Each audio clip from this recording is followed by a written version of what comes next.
안녕하세요. 매일 새로운 사연을 전하는 읽어주는 사연 라디오입니다. 구독과 좋아요, 많은 공유 부탁드립니다. 오늘의 사연 시작하겠습니다. 안녕하세요. 돌싱인 30대 여자입니다. 원래 친구랑 약속이 있었는데 갑자기 취소가 되면서 시간이 남았거든요. 그래서 제가 어쩌다 돌싱이 되었는지 얘기나 한번 해볼까 합니다. 두서가 없어도 재미로 들어주시면 좋겠네요. 남편하고는 대학 동기지만 사회인이 되고 나서야 가까워졌어요.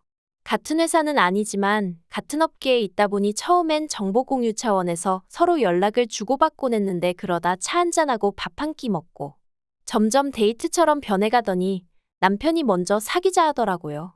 솔직히 남편이 저를 좋아하는 건가 싶어 긴가민가 하긴 했었는데 아무튼 당시에는 뭐 결혼을 전제로 만나보자는 것도 아니었고 그래서 가벼운 마음으로 그러자 했습니다. 그런데 그 연애가 무려 5년이나 이어졌고 어쩌다 보니 부부의 영까지 맺게 되었네요. 연애 기간이 짧지 않았던 만큼 주변에서는 저희가 당연히 결혼을 할 거라고 생각하는 눈치였지만 사실 저는 남편에게 이렇다 할 확신을 갖진 못한 상황이었어요. 그런데 어느 날 남편이 아버님이 중풍으로 쓰러지셨다는 연락을 해왔고 그때부터 모든 게 생각지 못한 방향으로 흘러갔습니다. 남편이 그때부터 하루가 멀다 하고 아버님 정정하실 때 가정 꾸려서 자식 낳고 사는 모습을 보여드리고 싶다는 얘기를 해댔거든요. 그리고 그런 남편에게 저는 차마 아직 나는 결혼 생각은 없다 소리를 못했어요. 가뜩이나 힘들어하는 남편에게 어떻게든 힘은 주지 못할 망정 상처는 줄 수 없었으니까요. 물론 지금은 그때의 제가 죽을 만큼 밉고 후회스럽습니다. 결혼이란 건 남들이 옆에서 북치고 장구치고 난리를 치던 말던 제가 하고 싶을 때, 제가 확신이 있을 때 했어야 했는데 너무 단순하고 안일하게 생각한 제가 바보였죠. 아무튼 그렇게 번갯불에 콩 구워 먹듯 저희는 결혼을 약속했고 이후로 형식적이었지만 양가 부모님께 결혼 허락도 받았습니다. 상견례도 했고 정말이지 모든 일이 일사천리로 진행되었어요. 그리고 이제 와서 말이지만 저는 시댁에서 저에게 그래도 좀 고마워하고 계실 줄 알았거든요. 어쨌든 시댁의 사정 때문에 서둘러 결정된 결혼이었으니까요. 하지만 나중에 이런저런 일들로 대판 싸우고 부딪히게 됐을 때 저한테 그러시대요. 남편 좋다고 7렐레 8렐레 결혼시켜달라 할 땐 언제고 이제 와서 이깟일로 대들고 그러냐고요. 그때 정말 누가 제 뒤통수를 세게 후려친 기분이었어요. 그리고 지금부터 그동안 무슨 일이 있었는지 생각나는 몇 가지만 이야기해 볼게요. 일단 결혼 당시 양가에서 특별히 도움을 받지는 않았습니다. 시댁이 넉넉한 상황도 아니었고 저는 대학 때부터 등록금도 제 손으로 벌어서 냈을 만큼 뭐랄까 독립적인 성격이었거든요. 그래서 친정부모님의 의사와는 별개로 결혼식 비용도 제 힘으로 해결할 계획이었어요. 어쨌든 모아둔 돈도 있었고 정 부족하면 제 앞으로 대출을 받을 생각이었으니까요. 그런데 이 상황을 알게 되신 시부모님께선 저를 불러다 앉혀놓고 준다는 걸 굳이 안 받을 필요가 있냐 하시며 어떻게든 제 마음을 돌리려고 하시대요. 그리고는 구체적으로 친정에서 얼마까지 해주실 수 있는데 그러는 거냐며 차를 받아라 금을 받아라 아니면 통장에 현찰을 넣어달라고 해라. 정작 시부모님은 금반지 한 쌍 해주시는 게 전부셨으면서 이래라 저래라 하시는 게 부담스럽고 듣기 껄끄러웠네요. 그래도 별다른 싫은 소리는 안 했어요. 솔직히 시부모님과 부딪히고 싶지 않았고 그때만 해도 시부모님이 그저 좀 할 말 안 할 말 구분을 못하시는 분들이지 나쁜 분들이라곤 생각을 못했거든요.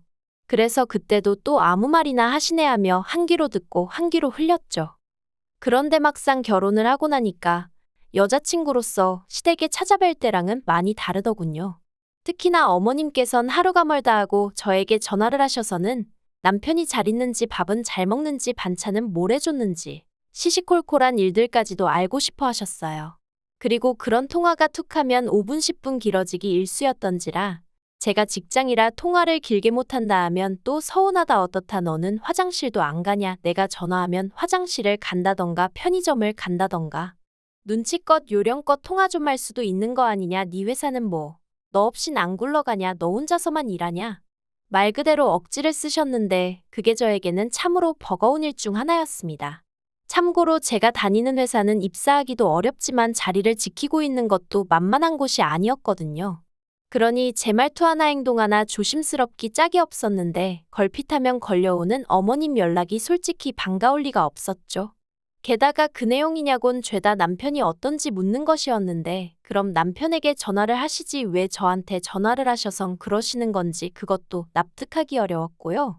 그래서 결국 남편을 통해 어머님께 그런 연락은 좀 자제해달라고 말씀드렸더니 원래 처대를 장가 보내놓으면 마음이 안 놓이는 법이라 하시는 거예요. 아니 32살이나 먹은 아들이 뭐가 마음이 안 놓이신다는 건지 정말이지 여러 가지로 맞춰드리기 힘들었어요. 한 번은 이런 일도 있었습니다. 저에게는 20년 지기가 있는데 이 친구가 몇 년 만에 한국에 들어온다고 하더라고요. 그래서 저는 기쁜 마음으로 친구를 데리러 공항으로 향했습니다. 공항에서 둘이 아주 부둥켜안고선 웃고 울고 드라마를 찍었죠. 아무튼 그리고 저희는 시내로 이동해 식사를 하기 시작했는데 그때 어머님한테 전화가 걸려왔어요. 이걸 받아마라 보나마나 별로 중요한 이야기는 아닐 것 같은데 싶었지만 그래도 사람 일이라는 게 또 모르잖아요. 혹시 아버님한테 무슨 일이라도 있으신가 하는 생각이 퍼뜩 들어 전화를 받았습니다. 그러자 어머님이 주위가 왜 이렇게 시끄럽냐 하시며 어디냐 누구랑 있냐 꼬치꼬치 물으시더군요. 그리고는 제가 친구랑 있다고 하니 저더러 효도할 시간은 없고 친구랑 노닥거릴 시간은 있냐 하시며 아버님이 중풍으로 누워 계시는데 하루에 한 번 문자건 전화건 드리는 게 당연한 거고 그리고 남편이 없어도 시댁에 와서 애교도 부리고 살갑게 좀 대해야 하는 거 아니냐며 일장연설을 하시는 거예요. 그리고 저는 그 일로 마음이 많이 상했던 게 사실입니다.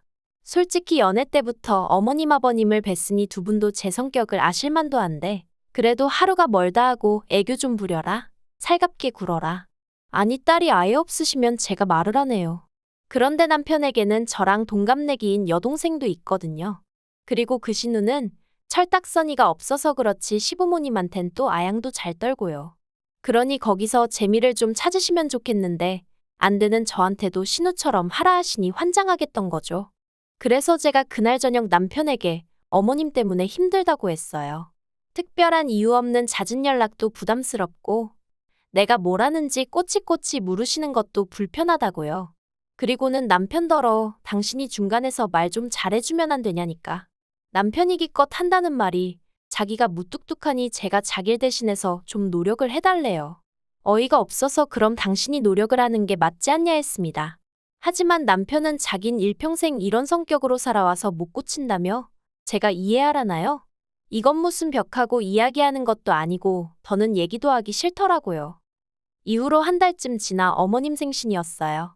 그래서 다 같이 레스토랑에 갔는데 저도 묵은 감정이 남아있어서 그랬는지 오히려 전보다 더 퉁명스럽게 있게 되더라고요. 솔직히 마음이 편치는 않았지만 저도 오죽하면 그러고 있었겠어요? 그러자 어머님도 짜증이 나셨는지 저더러 이러는 이유가 뭐냐, 뭐가 그렇게 골이 났냐 하고 물으시더라고요.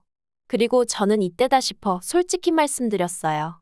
여러 가지로 어머님이 부담스럽다. 효도든 뭐든 알아서 하게 내버려 두시면 안 되겠냐. 그리고 제가 통화가 곤란하다 할 때는 정말 곤란해서 그런 거니 어머님이 좀 기다려 주시라. 그런데 어머님 반응이 정말 황당했어요. 저더러 당신 아들 좋다고 결혼 전부터 얼굴 비추고 그러던 건 뭐냐 가식이었냐. 나는 네가 이럴 줄은 몰랐다. 이럴 거면 결혼은 왜 한다고 한 거냐. 어이가 없었죠. 어떻게 당신 편하신 대로 기억을 하고 계신가 싶어서요. 결혼 전부터 시댁에 드나들게 된 건 그 횟수가 많지도 않았지만 몇 번이나 남편을 통해서 놀러오라 하시기도 했고 남편도 은근히 바라는 눈치라 어쩔 수 없이 찾아갔던 게 사실이고 결혼을 한다는 게 제가 남편하고 가정을 꾸려 잘 살겠다는 뜻이었지 어머님 아버님 비위 맞춰드리며 살겠다는 뜻은 아니었는걸요. 그래서 저도 에라 모르겠다라는 생각으로 그러게 이럴 줄 알았으면 결혼 안 했을 거라고 확 받아쳐버렸습니다. 그랬더니 남편이 저더러 그래도 어떻게 그런 식으로 말을 하냐며 서운하다 하는데 아무튼 분위기가 아주 엉망이 되어버렸어요. 그리고 이후로는 저도 더는 못해 먹겠다는 생각에 그냥 되는 대로 했죠. 일부러 못하려고 하지도 않았지만 어떻게든 잘해드리려는 노력도 안 했거든요. 그냥 남들 하는 만큼만 딱 그만큼만 어디 가서 욕먹지 않을 만큼만 하자 그렇게 태도를 달리하게 되더라고요. 그리고 그렇게 결단을 내리고 나니 어머님 아버님은 어떠셨는지 몰라도 저는 속이 편했어요. 어머님 아버님이 뭐라고 하시건 한 귀로 듣고 한 귀로 흘려버릴 여유도 생겼으니까요. 물론 남편은 처음엔 그런 저에게 서운해하는 눈치였지만 이내 상황을 인정하고 받아들인 건지 이후로는 시댁에 혼자 찾아가기도 하고, 그런데 그게 어머님은 못마땅하셨던 건지 하루는 제게 연락을 해오셨더군요. 그래도 어쨌든 한 가족인데 언제까지 이렇게 지낼 순 없지 않냐 하시면서 더는 저더러 이래라 저래라 하지 않을 테니 너무 그렇게 당신 아들 뒤에 숨어있지 말라나요. 솔직히 이게 사과인지 뭔지 싶었지만 그래도 이마저 모른 척하는 건 도리가 아닌 것 같았어요. 그래서 알겠다 하고 다시 한번 잘 지내보자 한 게 작년 가을이었네요. 그런데 시쳇말로 첫 끝발이 개끝발이라고 하죠. 그 말이 딱이더라고요. 결정적으로 제가 어머님이고 남편이고 오만정이 떨어지게 된 건 올해 초 제가 임신을 했었어요. 몸이 그렇게 힘들지 않아서 출산휴가는 최대한 늦게 쓸 생각이었고요. 그래서 그날도 평소와 다름없이 회사에 출근해 일을 하고 있었는데 어머님한테 다급한 연락이 왔어요. 아버님 상태가 평소와 다르다며 당장 집에 오라는 연락이었죠. 그래서 서둘러 바로 시댁으로 향했어요. 그런데 제가 올라탔던 택시가 뒷차에 받치고 말았습니다. 제가 피하고 말고 할 수 있는 일이 아니었지요. 교통사고 자체가 심각하진 않았지만 저는 결국 유산을 했고 아버님 임종도 지키지 못했어요. 그리고 이튿날 아버님 장례식장에서 저는 제 몸 하나 추스리지 못하고 있었기에 결국 방에서 쉬게 되었는데 그만 깜빡 잠이 들었던 모양이에요. 하지만 이내 소란스러운 소리에 잠에서 깼는데 살짝 열린 방문 틈으로 거실에서 어머님과 신우 그리고 남편이 나누는 대화가 들려왔습니다. 무슨 얘긴가 싶어 저도 모르게 본능적으로 숨죽이며 엿듣게 되었는데 제 임신이 어떻고 이야기가 오가더니 어머님께서 하신 말씀이 충격적이었습니다. 어머님께선 겨우 3개월이었지 않냐며 그때는 자다가 유산해도 모른다나요? 그런데 뭘 서있지도 못하겠다며 누워서 저러냐고. 지 시아버지 가는 길에 저런 생쇼를 한다면서.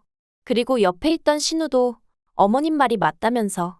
솔직히 우리 가족이나 되니까 새언니 저렇게 누워있어도 별말 안 하는 거지.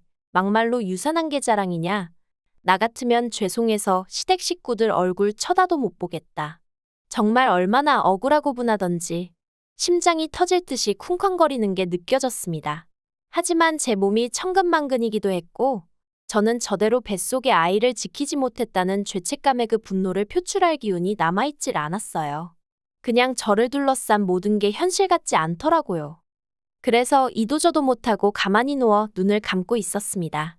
어떻게든 최대한 제 감정을 추스려 볼 생각이었죠. 그런데 그때 남편이 자냐면서 방 안으로 들어왔어요. 그래서 제가 왜 그러냐니까 자기가 곰곰이 생각해봤는데 아이는 뭐 또 가지면 되지 않겠냐면서 저더러 너무 속상해하지 말라대요. 그리고 그때 문득 든 생각이 남편은 어떻게 보면 한날 아버지도 잃고 자식도 잃은 거잖아요. 그래서 나만큼이나 남편도 슬프겠구나 싶은 게 위로를 해주고 싶어지대요. 하지만 제가 그런 생각을 행동에 옮길 새도 없이 남편이 말하길 어머님 입장에선 남편하고 손주를 잃으신 거 아니냐며 이럴 때일수록 제가 잘 챙겨드려야 하지 않겠냐고 저더러 나가서 어머님께 좀 살갑게 굴어달래요. 어머님한테 죄송하다고 사과도 드리고요. 내가 뭘 사과하냐니까 그냥 아이 문제도 그렇고 진짜 어이가 없는 거예요. 자기 와이프가 어제 유산했는데 자기 엄마 기분이나 생각하고 있다니? 제가 남편을 한번 쳐다보고는 말없이 자리에서 일어났습니다. 그리고는 제가 누웠던 자리는 대충 정리하고 조용히 제 짐을 챙기기 시작했어요. 입고 있던 상복도 벗어버리고 제 일상복으로 갈아입었죠. 그리고는 남편더러 너는 애 아빠 자격도 없는 자식이라고 어떻게 우리 애가 죽었는데 나더러 어머님한테 가서 애교 부리고 용서를 구하라니 사이코라고 했어요. 그러자 남편이 여기서 제일 슬픈 사람들은 자기 식구들이래요. 저는 애 하나 잃었지만 자기 식구들은 둘을 잃었다면서.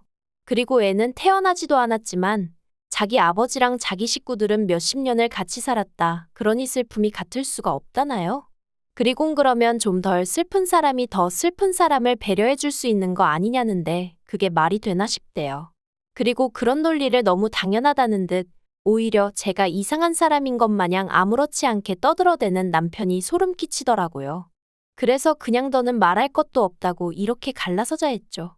남편이 그제서야 저더러 미쳤냐고 어떻게 그런 말을 지금 이 시점에 입에 담을 수가 있냐 어쩌냐. 그런데 전 그 말을 내뱉고 나니까 오히려 머리가 맑아지는 것 같고 정신이 돌아오는 기분이 돼요. 그리고 결국 저희는 지난달 완벽하게 남남이 되었습니다. 물론 과정이 순탄치만은 않았어요.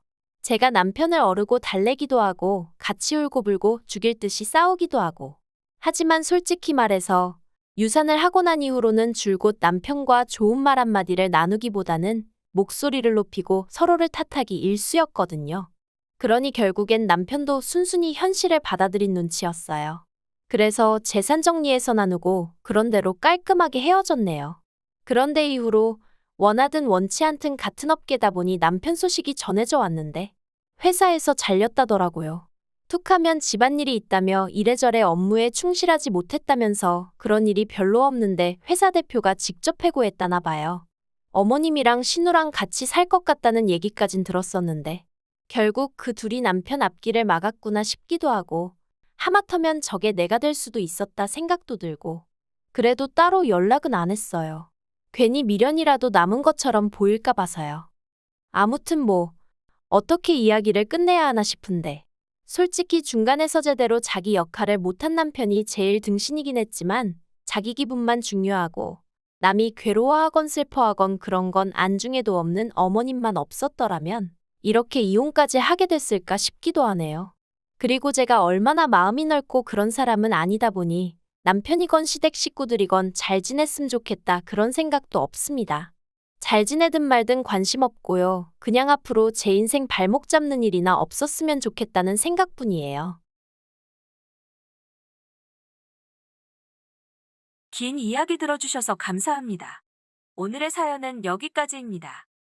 구독과 좋아요, 알람 설정해주시면 앞으로 더 좋은 사연으로 찾아오겠습니다. 감사합니다.